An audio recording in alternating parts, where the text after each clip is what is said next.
Good afternoon, Minnesota. Thank you for taking some time out of your day to receive this update. And it seems almost unimaginable, but it was just about 9 months to the day that the first COVID case in Minnesota showed up. And now we're on the doorstep of 400,000 cases, and 4,000 of our neighbors lost their lives. We have a large number still hospitalized, and we've learned a lot. It has been a painful journey, both from a health perspective, painful for our children, painful emotionally for the things that we've lost, and then, of course, the economic pain that has gone with it. But coupled with that was optimism and innovation. And we're here today on a day that didn't even seem possible when we started. The idea that there would be a vaccine available for widespread distribution that would help us start to break the back of this this novel coronavirus and start to move us back to normalcy, that's where we are today. So there's a lot of work to be done. I caution all of us that this is going to take time and patience. But I think today, and what you'll see now, and then we will join with a bipartisan group of legislators and experts, that Minnesota's plan is solid. We've been working on this for months. We were the template for a lot of what they're doing nationally. And I think today is what I'd like to do is spend a little time. You're going to hear from Commissioner Jan Malcolm and then Infectious Disease Director Chris Erzman, and you'll hear from Dr. Jill Amsbury, a pediatrician. So we'll try and take this from the concept of what we're doing, what the plan looks like. We're going to drill down into some of the details with you. I think the biggest thing, Minnesotan, is you need to feel comfortable with where this data is coming from. You need to feel comfortable with the safety around the vaccine. You need to feel comfortable that the plans being made are being done correctly to ensure distribution is both equitable and fair and makes the biggest impact on health and safety of Minnesotans. So we're going to try and walk you through some of those things. We will share the data. I would also add a cautionary note. This data is always changing, especially the data on vaccine numbers that is coming from the federal government, but the plan itself is solid. That plan is allowing us to be able to get ready, and I want to show you just a little bit here today how this is going to work. The goal is to make sure that we're able to correctly partner with the federal government and local distribution. The idea here is, how do we get this vaccine when it leaves the production facility till it is in the arm of a Minnesotan, protecting them from COVID-19? And we want to make sure you're comfortable with every step of the way. Here's the roles involved in this. The federal government, their role is to regulate vaccine development and prove those that are safe and effective. I want to reiterate, while the system has been sped up, Operation Warp Speed wasn't necessarily about speeding up the vaccine to get it approved. It was about simultaneously doing manufacturing and taking some of the risk away from those pharmaceutical companies. I can tell you this, that the processes and the safety, no corners were cut to get this, and FDA, as I believe as we speak today, is finalizing some of those the data to provide that.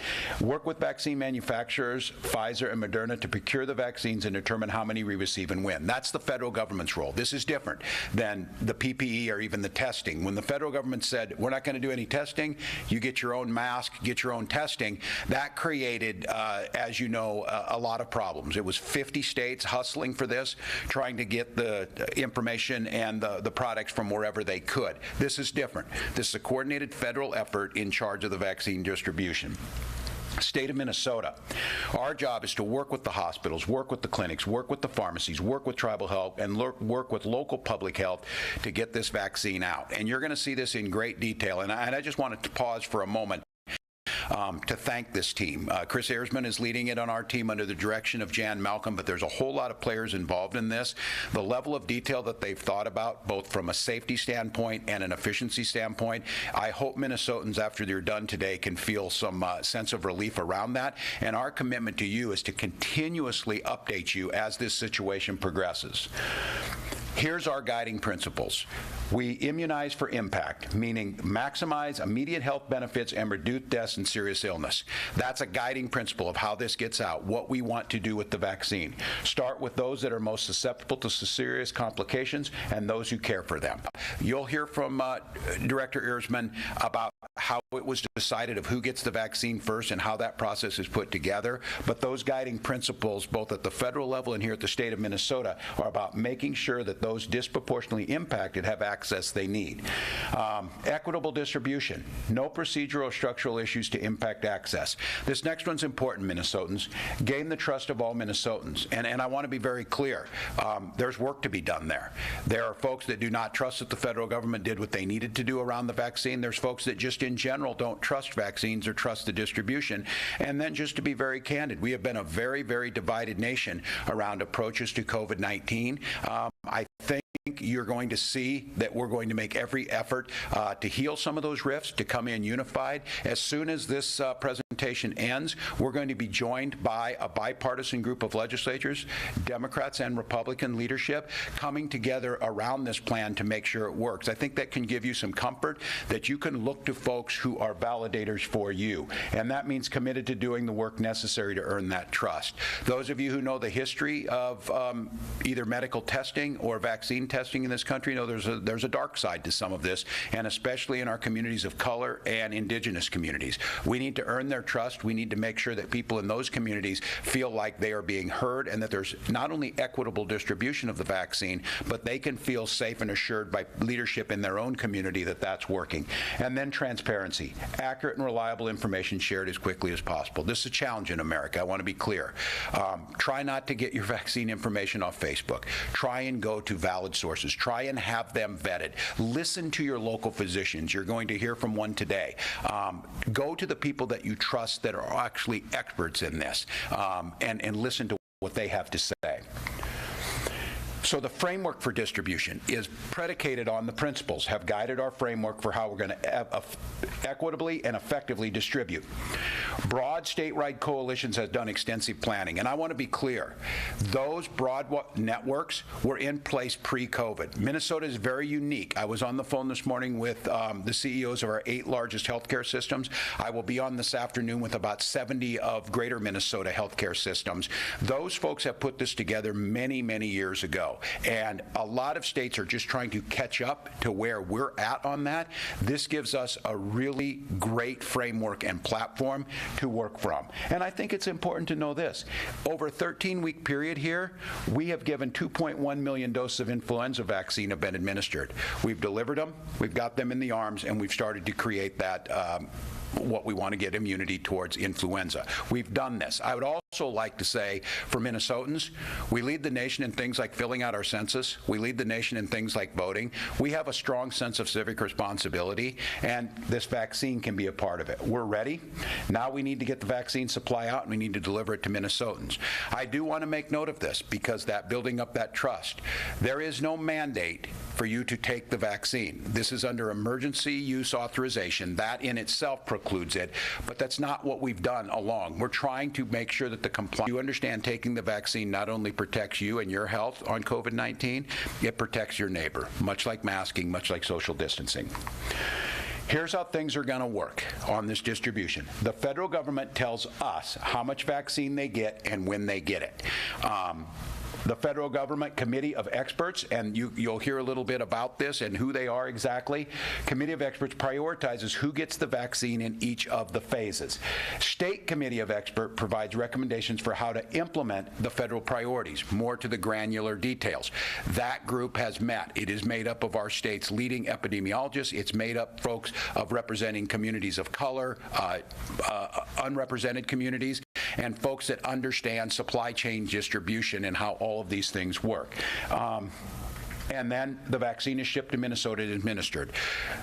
As of this time, we're expecting this sometime in the next week or so, and that is not determined yet. But I think for all of us, this day is real. Yesterday in the United Kingdom, we saw the vaccine go into the arm of a woman, and she is the first person outside the testing phase to receive the vaccine. It is happening. It is ready. Here in Minnesota, we're prepared for it. We're going to be receiving doses of Pfizer and Moderna vaccines soon for Phase 1A. They will come. The federal committee has told us to start with healthcare workers and long-term care residents. Those, again, are most vulnerable citizens where we can have immunization for impact. If you remember, is one of those priorities. That's where we can have the strongest impact. There is going to be a limited initial supply and a slow ramp-up as manufacturers develop more. You've seen stories on this. It's not just the United States looking for this. It's every nation in the world looking for this. So with the world's nearly 8 billion people, there's a lot of doses to try and get out there. But what we can tell you is every Minnesotan will get this, and while 2020 was tough, 2021 looks like it brings us the end state to a lot of this. Now, with that being said, it is unclear. Shifting schedule for delivery. I cannot stress this enough. If we let our guard down, we had 2,200 deaths in this nation today. We are going to probably be somewhere around 220,000 cases. We are at the worst part of this pandemic. Just because the vaccine is coming right now, it is not a panacea to get us through this. The most effective thing we can do is masks, social distancing, mitigation, testing, and quarantining and isolation. But it's coming. Vaccine will be shipped directly to key hospitals or hubs across the state. Chris will go into greater detail. From there, the vaccine will be distributed further to smaller clinics or spokes. Just so you know, this is Minnesota being on the front end and prioritizing this. Those hubs have ultra-cold storage facility already in place. That means we have to store this at 90 below zero. That is highly specialized and hard to get. If you are in a state that didn't do that ahead of time, this becomes much more of a challenge. And providers will administer it, starting with protecting life and health of those most susceptible to serious complications and those who care for them. That's how this is going to work.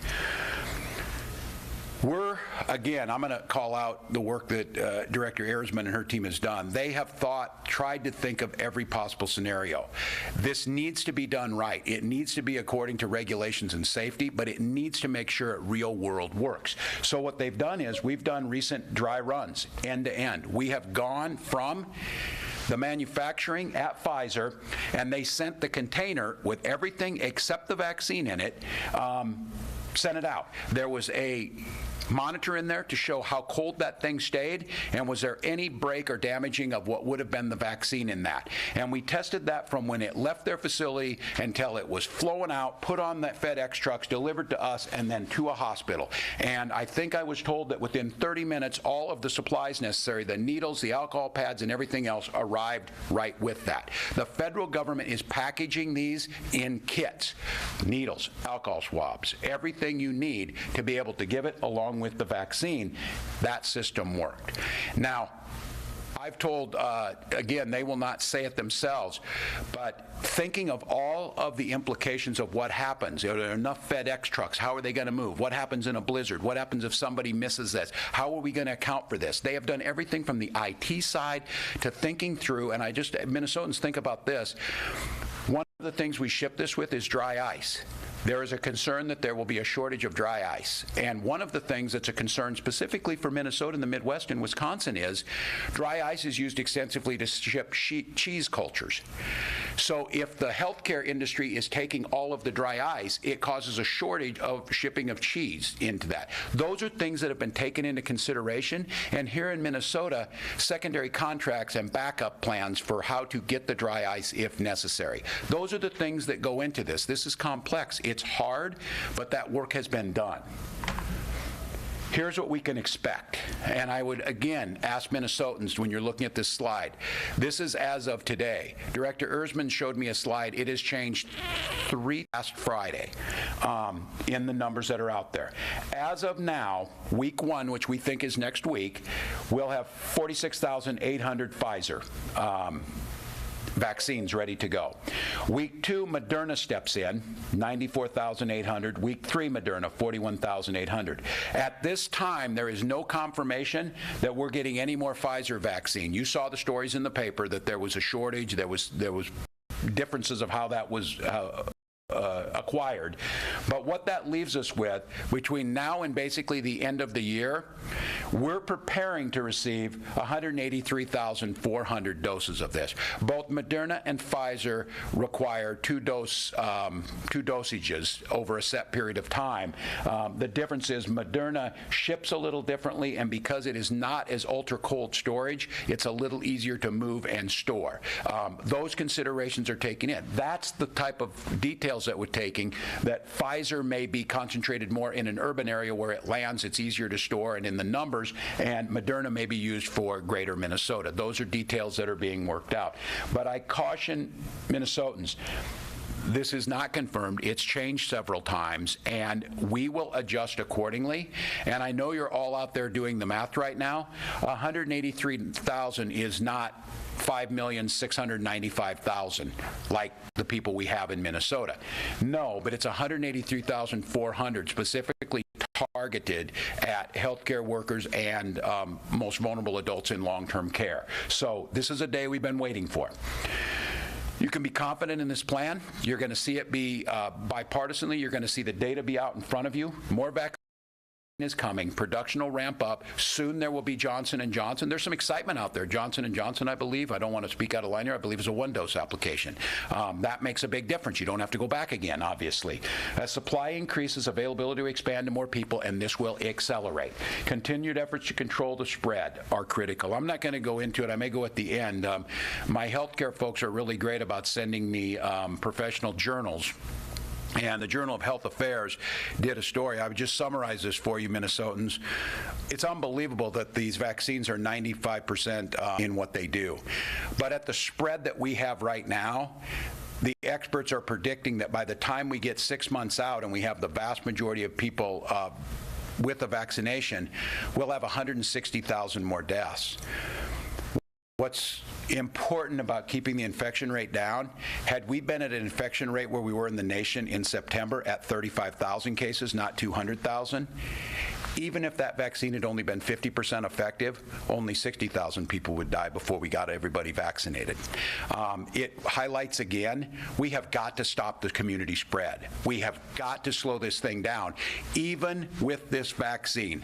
The analogy they said is the vaccine's a fire hose, and it's a pretty darn big one.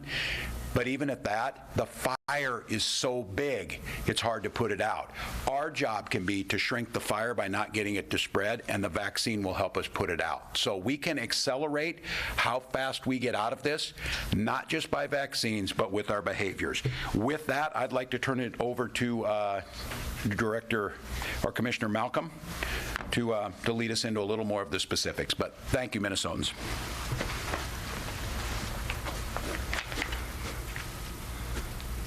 Thank you, Governor Walz. Good afternoon, Minnesota. Well, this is a good day. It's been a long year, and there hasn't been a lot of good news. So it's really nice to be able to be here to give you a briefing on the plans that have been so carefully put in place by my colleague Chris Erzman and her team and all of our partners across healthcare, with local public health, tribal health. They've been planning for months, but now it's getting real. It's getting close, and we're very, very excited to be able to share with you how this is going to work in Minnesota. And the governor has done a great job of laying out some of that broader context. And among the principles that he talked about, transparency is going to be very important to us. We know that you're going to have we're not going to have all the answers today, but we will do everything we can to keep you updated as we get more information and as we get corrections, as we learn things. We will continue to update you with new information as soon as it's available. As the governor mentioned, we've been working on this for months. We have good, solid plans that are really a framework. They're a roadmap, but we know those plans are going to change as they begin to get executed. Things will change that we can't control, like the federal distribution schedule, as the governor has laid out. We also know that we're going to learn as we go and make improvements in these plans. This is really an unprecedented effort. It's very complex. There are complexities to this. The scale of this has not been done before. We are very fortunate in Minnesota that we really have a very solid base from which to move here. We're quite good at immunizations in Minnesota. Chris and her team and all of our partners have got a really solid foundation underneath this work, but this is going to be complex. And we know, for instance, that we do not control the distribution schedule from the government, as the governor has said. We've already, just within the last few days, had multiple updates in terms of less vaccine coming than we thought, or less assurance of the amount of doses that we're going to be getting. So we will keep those kinds of numbers updated for you. But anything we're telling you today is what we know today, and we will absolutely correct that as soon as we can. But we do know, even with these initial relatively few doses, we know that we're not going to be able to give as much vaccine as is needed, even for those highest priority populations in the first couple of weeks. So the way in which that we are prioritizing who gets the vaccines first is very, very critical. And I think we are all feeling, and the governor certainly expressed it well, some increased hope among certainly our colleagues, our family, our friends, that things are changing. Things are going to change as we get vaccine. But as the governor has said, it is so important. Vaccine is rolling out, and it will be probably 6 months before this humongous vaccine campaign is really well underway and for the most part becomes part of the routine way we do vaccinations in Minnesota.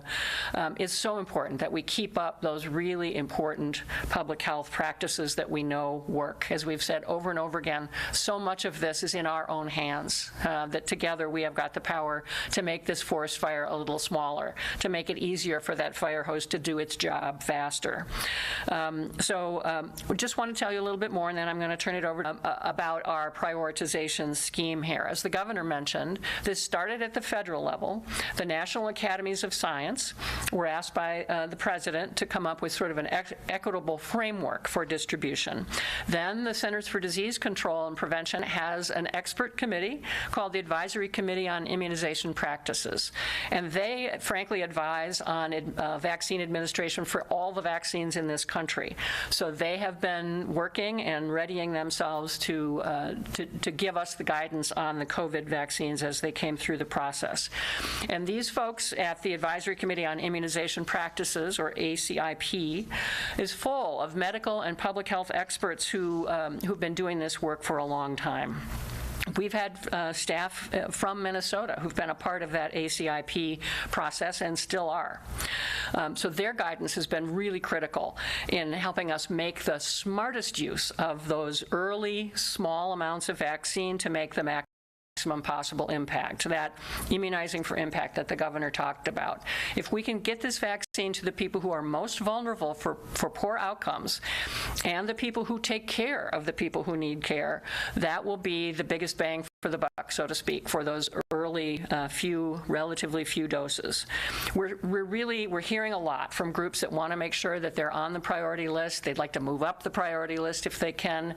We think that's a good sign. We appreciate that folks are interested in getting this vaccine and see the value that the vaccine can bring to their communities. And we are absolutely committed to getting the vaccine to every Minnesotan that wants and should be vaccinated. And we are not going to stop our efforts until everyone is vaccinated that wants to be. But in the meantime, we ask for your patience and your continued collective work and individual work to do the things that we know will slow the spread of this virus. Exactly how long we're going to need to be keeping 6 feet apart and avoiding close crowds and wearing masks, we don't know any of that yet. We know it will be a while. We know it matters. We know it can help keep that forest fire within some level of control that will help the vaccines to do their work better and faster. So we just want you to be assured, as the governor has said, that we've got a solid plan in place, that it is based on sound science and a real commitment to being as strategic as possible, but also as fair as possible, and to really make sure that the people who are suffering a disproportionate burden of COVID disease are among the first to be vaccinated here. I just want to say just one more final word about how grateful I am for the expertise and the incredibly hard work of our staff at the Minnesota Department of Health under Chris Ehrman's direction, and all the partners, the local public health partners, tribal health, our health care partners, partners in long-term care, so many people working just tireless hours and bringing just an incredible degree of skill and thoughtfulness to this process. So with that, I will ask Chris Ehrman to give you just another level of detail about these processes. Thank you. Thank you, Commissioner.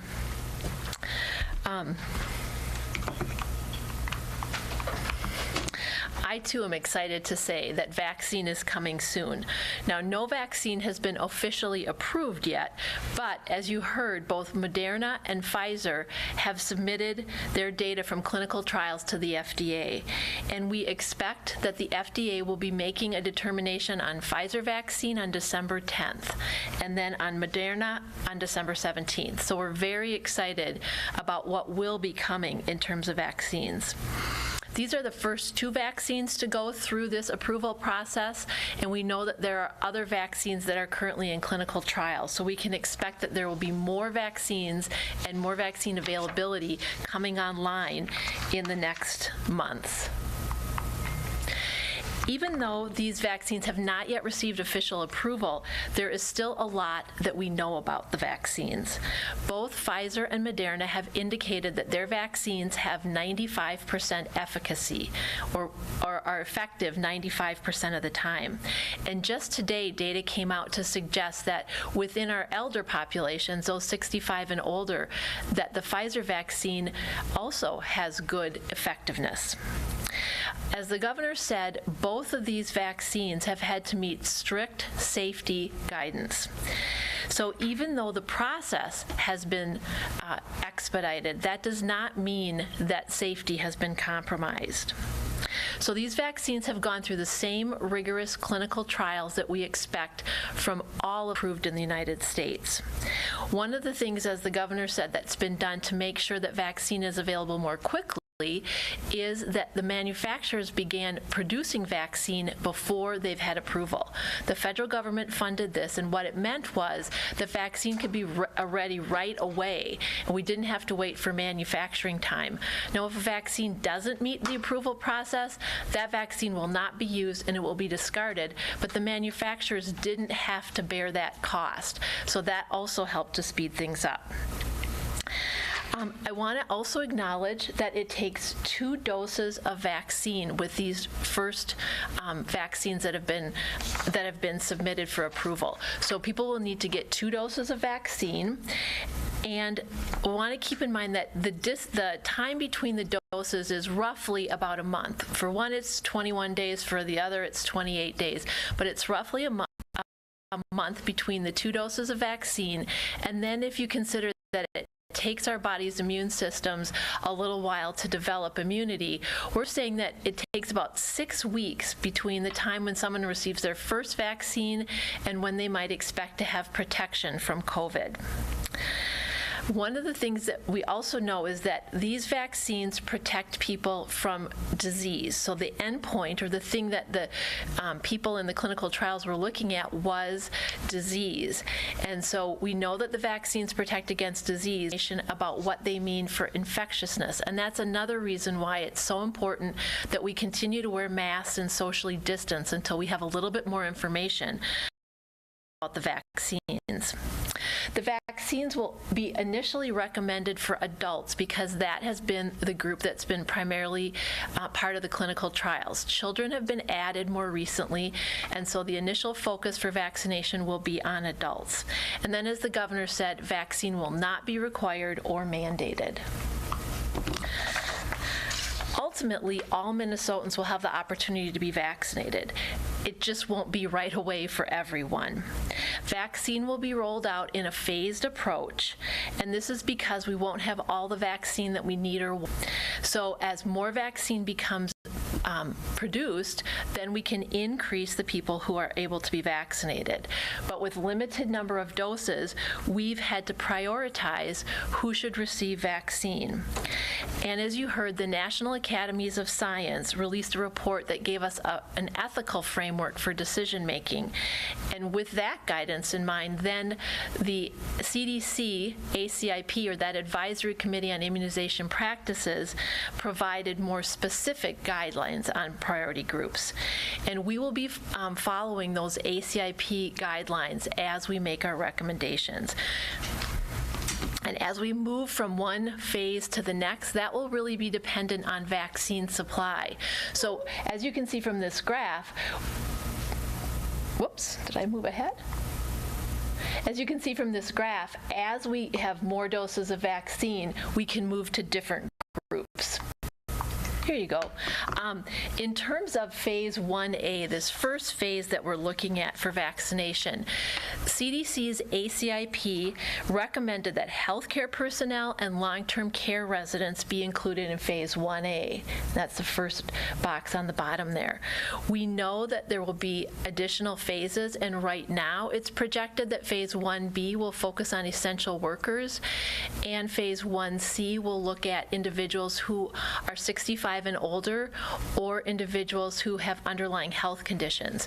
Now, we know that that could possibly change, but that's who we think will be recommended for vaccine in those subsequent phases.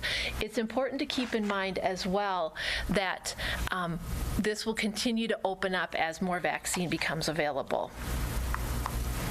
Whoops. I think I'm clicking too hard. Apologies for that. They jump around a little bit. Oh, they do. Okay. This is a slide that you saw with the governor. He presented this as well. And I want to acknowledge that we will be receiving our vaccine in Minnesota in batches. While we have some of the projections, they are just projections. And as the commissioner and governor said, these have changed over the last 3 days. And so we've had to continue to make adaptations. And that's why we are not confirming some of the numbers. But this is based on the forecast that we've received from the federal government. And as you look at these numbers, as the governor said, keep in mind that Minnesota's population is 5.6 million people. We know that all the people we're estimating that would be vaccinated in phase 1A total 500,000. And so you can see that even with the doses that have been projected, we don't have enough vaccine to vaccinate that whole group right away. And if we just look at staff in high-risk settings and for long-term care, it's about 298,000. So that means that we have had to do some additional sub-prioritization in order to determine who will get the limited number of doses. And there are a lot of considerations that have gone into determining those subgroups. And as you've heard, our goal is to immunize for impact. We want to make sure that we're vaccinating where it will do the most good. Folks that have been most impacted by COVID and the individuals that we rely on to care for them. I think, as you know, our pause that we're in right now was to a large extent determined because there were so many challenges in our healthcare system in staffing. If we can vaccinate those individuals, that will help address that challenge. When we looked at having to sub-prioritize, this was not something that we wanted to do alone at the department. And so we brought together a vaccine allocation work group.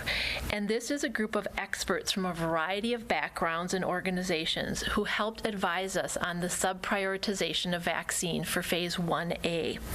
They brought a broad perspective to our planning and helped us make sure that we were considering all aspects as we had to make some very difficult decisions.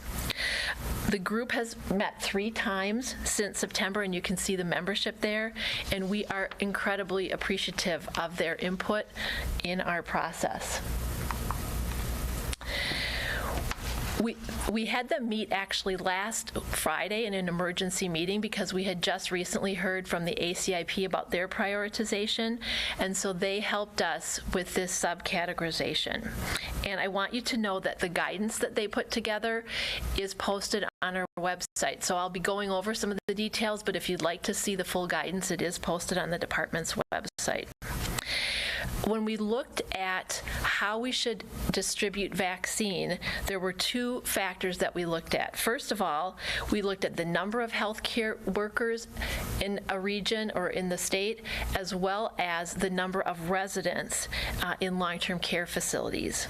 But then another consideration, in addition to just the number of people that needed to be vaccinated, was something called a social vulnerability index. And that identifies communities that are at risk. And we've seen that some of these communities who are at risk because of factors like mixed status, housing, different things like that, put them at greater risk for complications from COVID. So that was worked into our decision making, and you'll see a little bit more about that in a bit. In addition to looking at just the number of people who needed to be vaccinated and that social vulnerability index, we also used, as the governor said, some criteria that were established, some ethical principles. That is, the risk of infection, people who either work or live in settings with a higher risk of transmission of COVID, risk of severe morbidity and mortality, those individuals who have experienced greater disease and death from COVID. In addition to that, risk of transmitting COVID to others, either at work or home. So these individuals have priority because they live or work in settings where transmission is more likely. And then finally, the risk of negative societal impact.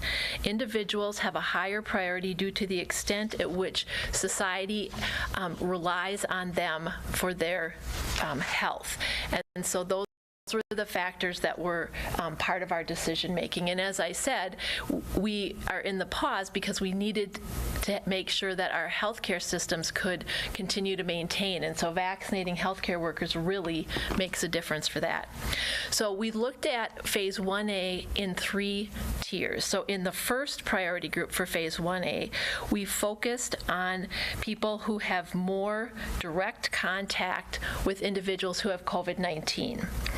That is staff that may be working in COVID units in hospitals, staff working in skilled nursing facilities, certain emergency medical services personnel, individuals who are doing testing for COVID, and community vaccinators. And I want to acknowledge that when we're talking about this, even though I use the term healthcare personnel, it's all the staff that are providing services. So it's not just individuals who have licenses. It's the dietary aides, it's the housekeeping, it's all the people that are making sure that we can care for these residents and patients. And then when we look at long-term care settings, the first priority is our skilled nursing facilities because that's where our most vulnerable Minnesotans reside. In the second priority group, we expand things a little bit more to include other healthcare personnel in hospitals, urgent care settings, and dialysis centers who provide, again, direct patient services or handle infectious material. And then also staff in assisted living facilities. And assisted living facilities is a term that we use, but technically in Minnesota, it's referred to as housing with services with an arranged home care provider. And for long-term care residents, the second priority group includes residents assisted living facilities, again, technically known as housing with services with an arranged home care provider. We've learned a lot in the process of making these determinations. And then finally, the third priority group includes all remaining healthcare personnel that were not covered in the first 2 groups who are not able to work from home. So this includes outpatient settings, dental offices, home health, and more. And then for long-term care, what it includes is those living in residential care facilities licensed in Minnesota that are primarily adults, persons with intellectual or physical disabilities, and who are in settings such as community residential settings and adult foster care. So that gives you a sense of how we've prioritized within that first group. And one of the things that I alluded to and the governor talked about is our desire to make sure that we're being equitable in our distribution. And so the vaccine allocation work group discussed how vaccines should be distributed regionally. And as I said, part of that is based on sheer numbers, the number of staff that need to be vaccinated and the number of residents of long-term care. But another factor that they looked at was this social vulnerability index. And this is an index that CDC has developed that looks at 15 census tract variables, such as income, employment, type of housing, whether or not people have access to a vehicle, single-parent households, minority status. All those things are brought together in this social vulnerability index. And as I said, locations with a greater social vulnerability were found to have greater disparities with COVID, so higher case fatality, as well as they were locations that were more likely to become hotspots for COVID. So what we did was we suggested, or the group suggested, that we allocate 85% of the vaccine on a pro rata basis, and then 15% of the vaccine based on social vulnerability. Whoops. And so what you can see here is that it makes a little bit of a difference by region. So certain regions will get just slightly more vaccine than others based on that social vulnerability index, but it doesn't, in this case, greatly make a huge difference in terms of vaccination distribution, in part because we're looking at individuals who are employed and based on their workplace. The governor talked about how we'll be distributing vaccine. Vaccine does not come to Minnesota and sit in a warehouse. It goes directly to the providers who are enrolled in our COVID-19 vaccination program. And so vaccine is going to be delivered in two ways. First, for the Pfizer vaccine, it will go directly from the manufacturer to the provider. So it'll be a direct link. And for the Moderna vaccine, it will go from the manufacturer to McKesson, or a distributor, and then from the distributor to the provider. So there'll never be a time when there's vaccine that's sitting, say, at the state health department. It goes directly to the providers. The providers that will be getting vaccine need to be registered with us and enrolled. That's a federal government requirement. And we're making sure that we have a variety of different types of providers. So pharmacists, physicians, we're looking at both clinics and hospital settings. So we want to make sure that we have lots of opportunities for vaccination in lots of different parts of the state. And as the governor said, we do have a hub and spoke model, which means that we have 25 hubs. These are 25 sites that will be getting the initial Pfizer vaccine. They have that ultra cold storage capacity, and then they will be redistributing that vaccine to 118 different spokes across. Now, I want to point out that when you see those different locations, these are not sites that are open for public vaccination. With this very limited supply, our vaccination is focusing on work sites. So in other words, if you're a healthcare worker, you will get vaccinated at your work site. So there's not a place now for Minnesotans to sign up to get vaccinated. They will be reached out to by their employer.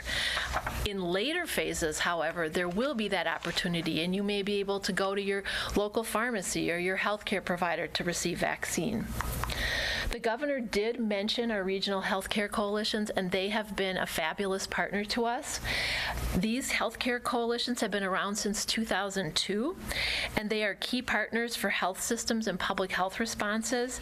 It's a well-established system and a network that we have had the ability to tap into in this situation. We've used it for other emergency response situations, so we can capitalize on that existing infrastructure. I also want to comment on the important role that our local and tribal partners play. Both the regional healthcare coalitions, local public health, and our tribal health partners have been planning for this vaccine distribution for months.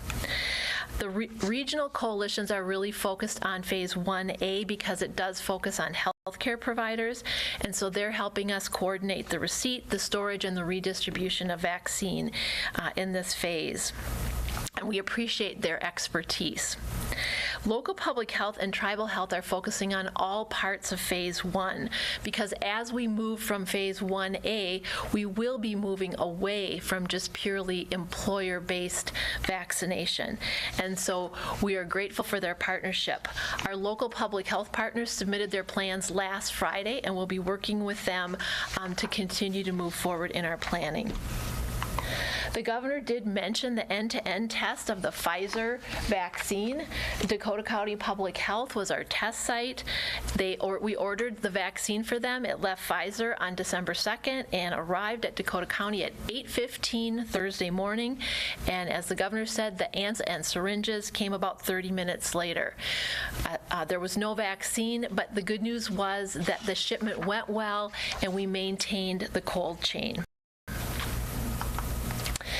Now, this slide is way too much information, and really the point of it is the governor asked me to share it just because when we were going over things and we've been providing him with briefings, he said, people need to know how complicated this is. So the purpose of this slide is really to show you just how complicated some of the details are about these vaccines. So you heard Pfizer has to be stored at minus 80 degrees Celsius. It has to be reconstituted. That means it's mixed with normal saline.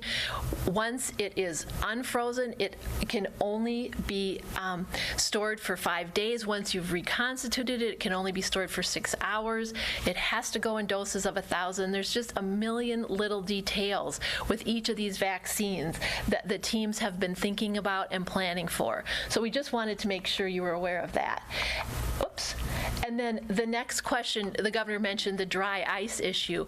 And you're probably thinking, yeah, they're planning for vaccine. They've got to have needles and syringes. But as he indicated, making sure that we have sufficient ultra cold storage is important, as well as making sure we have access to dry ice. And we've learned a lot of things about dry ice in the last weeks and what role it has not only in this part of our economy, but more broadly. So looking at all of those details in our planning.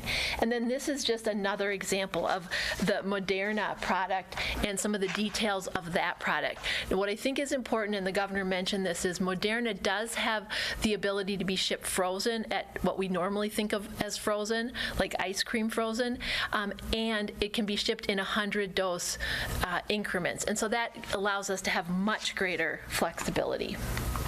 Whoops.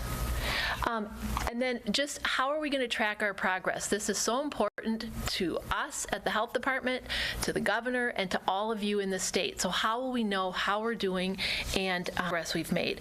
Well, we'll be providing information on our website.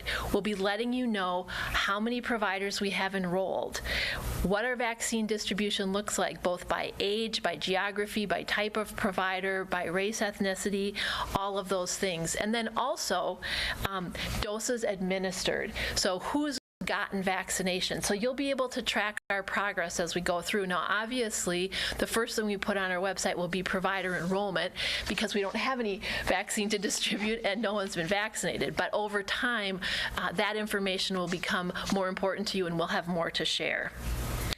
And then finally, I just want to go over the timeline for all this. As I mentioned, the FDA will be meeting on Thursday. We expect the ACIP to then, after FDA makes a decision on the vaccine, ACIP will meet to make a recommendation.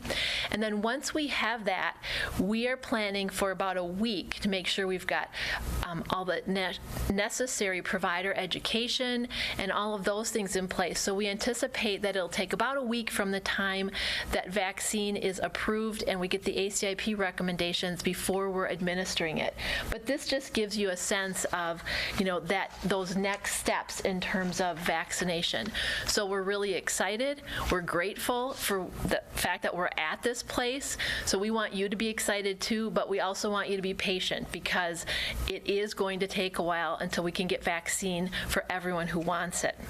And with that, I'd like to introduce Dr. Jill Amberry, and she is on our vaccine allocation work group as well as a pediatrician.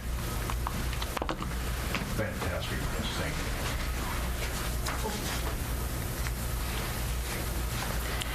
Good afternoon. My name is Dr. Jill Amsbury, and as Chris said, I'm a pediatrician at CentraCare in St. Cloud, Minnesota. I am also a mother of a child with complex medical needs. I am also a patient with chronic lung disease. I am a daughter of high-risk parents and a friend of loved ones in long-term care facilities.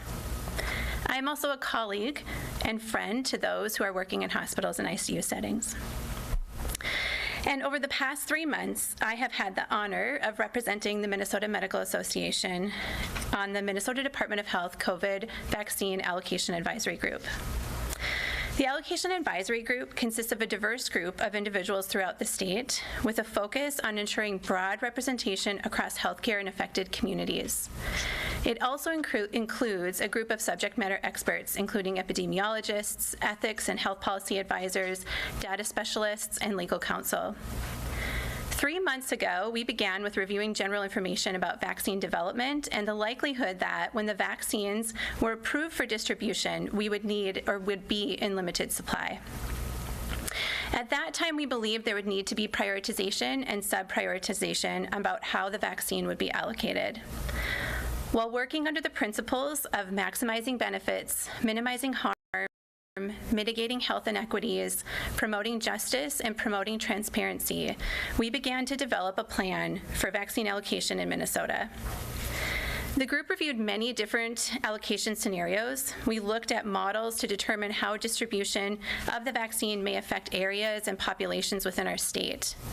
For example, as you heard before, we have clear data showing that areas of high social vulnerability are more likely to become areas of rapidly increasing COVID incidence, especially a high percentage of ethnic and minority residents and individuals living in crowded housing conditions. We also know that areas with high social vulnerability have a higher case fatality rate. Using this information, we recommended that the state allocate the vaccine based on population with some percentage of the allocation dedicated to regions with populations of high social vulnerability. After considering statewide allocation of the vaccine, we then transitioned to individual prioritization. Last week, with science, ethics, and implementation in mind, the Advisory Committee on Immunization Practices, or the ACIP, recommended that healthcare personnel and those working and residing in long-term care facilities be prioritized in the first phase. With limited supply, we also understood that at least initially, we would not be able to vaccinate all healthcare workers and all workers and residents in long-term care facilities. When we worked to develop recommendations around which subgroups of healthcare workers and long-term care facilities would receive the vaccine first, second, and third, we did that together. These decisions are not easy. We understand that many groups, even beyond healthcare and long-term care, want to be in line first to get the vaccine. And that's great. We also know that we will not be able to vaccinate all that we want to right away. So we had to make some hard choices, doing our best to try to be as fair as possible with health equity in mind. By focusing on healthcare personnel, we are able to have a multiplier effect. Protecting healthcare personnel while also preserving healthcare capacity. Focusing on those providing direct care to patients with COVID first, we are maximizing that multiplier effect. Additionally, long-term care facility residents are at high risk of severe disease and death from COVID. By vaccinating this group, we have the potential to improve those outcomes while also reducing hospital utilization, so there remains room and staff for other medical conditions to also receive their care. You've heard it over and over again. These are extraordinary, unprecedented times. Though these specific vaccines are new, just as COVID itself is new, vaccines have been around for hundreds of years, saving millions of lives each year. We are optimistic to proceed with safety and efficacy as our primary importance. We also need to continue to work together. Minnesotans working together has always been our greatest strength. I have seen this in our advisory group, in our hospital systems, and in our communities. Vaccines protect us as individuals, our families, our patients, and our residents. But a safe and effective vaccine is only beneficial to all people when we come together, get vaccinated, and build community protection to help mitigate this pandemic. Thank you. Perfect. Well, thank you, Minnesotans. Thank you for taking a little extra time. We thought it was important to try and go into a little more detail. I want to just note this will be the first of many updates around this incredibly important endeavor that we're taking. I, too, share Dr. Amsbury's belief that Minnesotans know how to do this and can do it. I'd also like to note, once again, when we were here back in the end of March, and we were announcing a partnership of testing, which was our only tool at the time, one of the only tools to start understanding where we were at. We announced that between Mayo Clinic, the University of Minnesota, our healthcare providers, and so many others. And a question got asked in there and said, okay, you're going to take this testing, you're going to do this, you're going to launch this. What if it doesn't work? Who's responsible? And at that time I answered, as it should be, me. As governor of Minnesota, that responsibility lies with me. The same is true of this plan that's been put out to try and vaccinate, but I want to be very clear. The responsibility and the thanks goes to the people you've just heard from Chris Ayresman, from Jan Malcolm, from countless people who are out there, to our healthcare systems and others. I'm here to endorse the plan they put out there. I'm here to put a face of responsibility that all of the pieces fit together and that there's accountability to make sure it happens. But I can tell you, your neighbors and the professionals in this state have crafted the plan that is the model for a lot of the rest of the country. We're prepared. We are on the doorstep of starting this. The end of COVID is out there. It's just going to take some patience. It's going to take some cooperation. It's going to take some adjustments as we go along. But Minnesotans, you've come this far. Let's end this thing strong. Let's get this thing right. Let's look out for our neighbors, and let's look for that summer months that we know could be so much different than they were this summer. We're going to take a bit of a break here. We're going to join with a bipartisan group of legislators and experts to take some questions from the press, but I can assure you this information will be put online. We will continue to do everything we can to do a public relations to get this information out, to be as transparent as possible, to come back in front of you and to adjust this plan as needed as the situation dictates. Every Minnesotan's health and well-being is our top priority. Thank you.